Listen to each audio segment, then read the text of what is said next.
The secondary source I'm going to review today is The Guarani Under Spanish Rule in the Rio de la Plata by Dr. Barbara Ganson.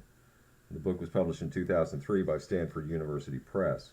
And the title pretty much tells you what you're going to get with this book. It's pretty descriptive of the actual subject matter. And it's a little blurry in this slide, but the map on the cover is a nice touch as it is contemporary to the time period involved. And if you could see it a little clearer, you could discern how differently the borders are drawn from what we know South America to look like now. And in fact, if we go to the next slide, we can see that on the left side, we have a map of colonial South America from 1500 to 1750, and on the right side, we have the modern borders drawn. The borders were in flux, and they were very indistinct. But this is the area that we're talking about, is roughly in here, or on this other side, roughly in here. This right here is the mouth of the Rio de la Plata. And you can see it's the border between Brazil and Argentina and Paraguay.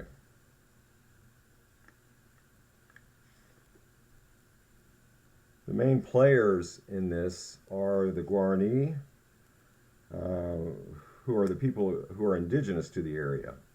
And then we have the Jesuits, who established missions amongst the Guarani beginning, roughly in the early 1600s, but the efforts go back even further than that.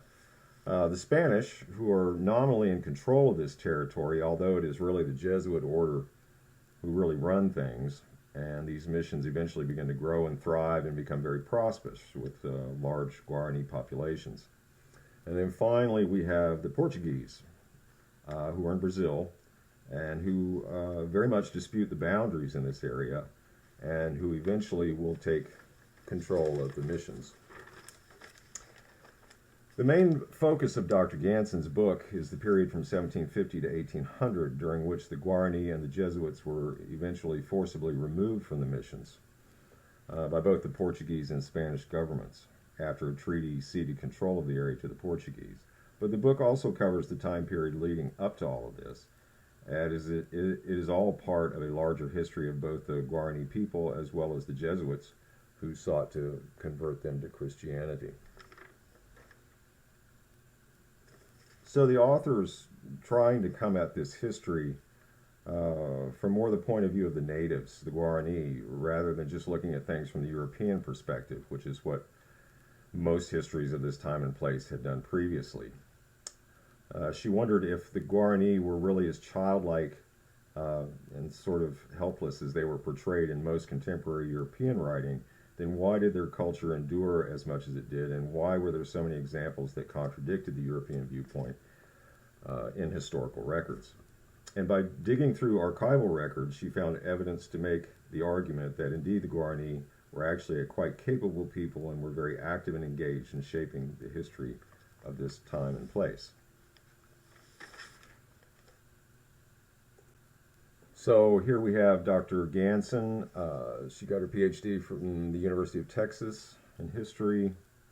She is currently a professor at Florida Atlantic University. Her areas of expertise: Latin American history, aviation history, ethnohistory, and the Rio de la Plata.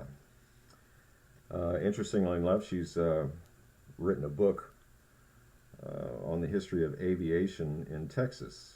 And apparently she's an expert on that subject, and I think a pilot as well.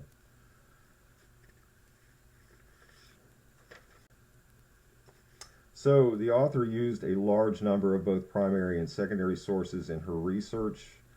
There are 48 pages of notes and 26 pages of bibliography. There's a list of 15 archives that she used, a few of which I have shown here. The primary sources she utilized are extensive and include Jesuit censuses, maps drawn by the Guarani, mission artwork, archaeological evidence, criminal records, and records of the local governments. And I've got up here an example of a primary source document from 1732, which is a baptismal list. The Spanish and the Jesuits were great record keepers. And this is from one of the archives that Dr. Ganson cited the Biblioteca Nacional in Rio de Janeiro. This book has a bit of narrative to it in that it describes events in a rough chronological order, but this is really only to provide a framework for making your argument that Guarani were not passive players in the great swirl of European history in Latin America, but were drivers of their own destiny to a larger extent than previously realized.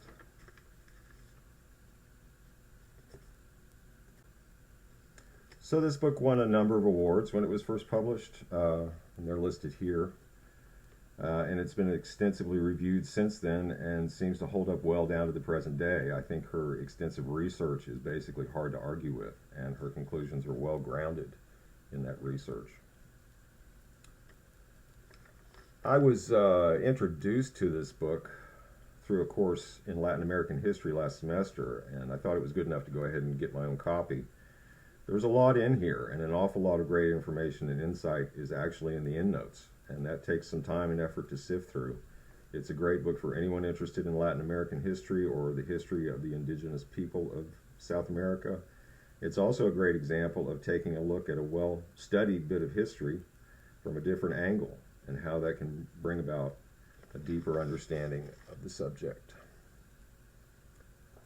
And then finally, here I've cited my sources, and those reviews are available on JSTOR. And you can also look up Dr. Barbara Ganson on Florida Atlantic University's website. She's interesting. And that's my presentation. Thank you very much.